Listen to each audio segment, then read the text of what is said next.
Hello friends, welcome to Banu's kitchen recipes. இன்றைக்கி நம்ம Vijayadashami special recipe செய்கிறத பார்க்க போகிறோம். ஃபஸ்ட்டு ரெசிபி நம்ம அவுள் பாயாசம் செய்கிறத பார்க்கலாம் வாங்க. பேனில் 2 ஸ்பூன் நெய் ஆட் பண்ணிக்கோங்க. நெய் மெல்ட் ஆன பிறகு அவுள் 1 கப் ஆட் பண்ணிக்கோங்க. அவுள் பச்சை வாசனை போகிற வரைக்கும் நெய்யிலே ஃப்ரை பண்ணுங்கள்.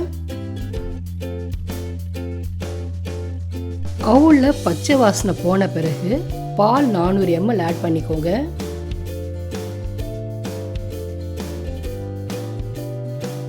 பாலில் அவுளை 2 நிமிஷம் வேக விடுங்க. இடையிடையே கிளறி விடுங்க அவுள் பாயசத்தை. அவுள் சாஃப்டாக வெந்த பிறகு 50 கிராம் சர்க்கரை, 2 ஏலக்காய் சேர்த்து பவுடரை அரைச்சி வச்சுருக்கிறேன், அதை ஆட் பண்ணிக்கோங்க. சர்க்கரை கரைஞ்சி நல்லா பாயசத்தை 2 நிமிஷம் நல்லா கொதிக்க விடுங்க. 2 நிமிஷத்துக்கு பிறகு 1 பிஞ்ச் குங்குமப்பூ ஆட் பண்ணிக்கோங்க.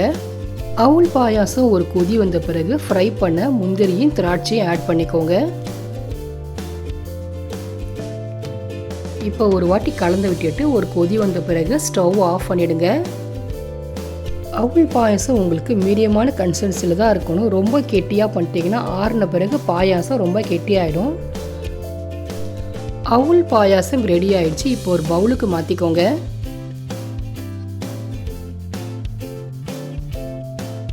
அடுத்த ரெசிபி நம்ம பட்டாணி சுண்டல் செய்கிறத பார்க்க போகிறோம்.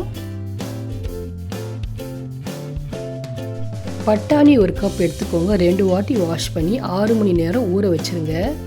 6 மணி நேரத்துக்கு பிறகு பச்சை பட்டாணியை ஒரு ப்ரெஷர் குக்கருக்கு மாற்றிக்கோங்க. பட்டாணி முழுகிற அளவுக்கு தண்ணி ஆட் பண்ணிக்கோங்க. தேவையான அளவு உப்பு சேர்த்துக்கோங்க. ப்ரெஷர் குக்கரை மூடி 3 விசில் வைங்க.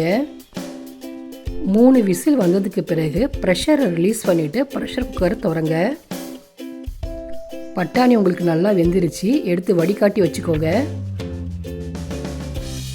பேனில் 2 டீஸ்பூன் எண்ணெய் ஆட் பண்ணிக்கோங்க. எண்ணெய் சூடான பிறகு கடுகு உளுத்தம் பருப்பு 1/2 டீஸ்பூன், சோம்பு 1/2 டீஸ்பூன், காய்ந்த மிளகாய் 2, கொஞ்சம் கறிவேப்பிலை இதெல்லாம் சேர்த்து நல்லா பொரிஞ்ச பிறகு வேக வைத்த பட்டாணி ஆட் பண்ணிக்கோங்க. திருவிய கேரட், தேங்காவை ஆட் பண்ணிக்கோங்க. மிக்ஸ் பண்ணிக்கோங்க. லோ ஃப்ளேமில் 1 செகண்ட் வைங்க. 1 செகண்டுக்கு பிறகு பொடி பொடியாக நறுக்கிய மல்லி இலைகளை ஆட் பண்ணிக்கோங்க. ஒரு வாட்டி கலந்து விட்டுட்டு ஸ்டவ் ஆஃப் பண்ணிடுங்க. பட்டாணி சுண்டல் ரெடி ஆயிடுச்சு. ஒரு பிளேட்டுக்கு மாற்றிக்கோங்க. விஜயதசமி ஸ்பெஷல் ரெசிபி அவுள் பாயாசமும் பட்டாணி சுண்டலும் பார்த்தாச்சு. விஜயதசமி அன்னைக்கு மிஸ் பண்ணாமல் ட்ரை பண்ணி பாருங்கள். இந்த ரெசிபி உங்களுக்கு பிடிச்சிருந்தா லைக் பண்ணுங்கள், ஷேர் பண்ணுங்கள், கமெண்ட் பண்ணுங்கள். எங்கள் சேனலை சப்போர்ட் பண்ணி சப்ஸ்கிரைப் பண்ண மறந்துடாதீங்க. அடுத்த ரெசிபியில் உங்களை அனைவரும் பார்க்கலாம் ஃப்ரெண்ட்ஸ். பாய்.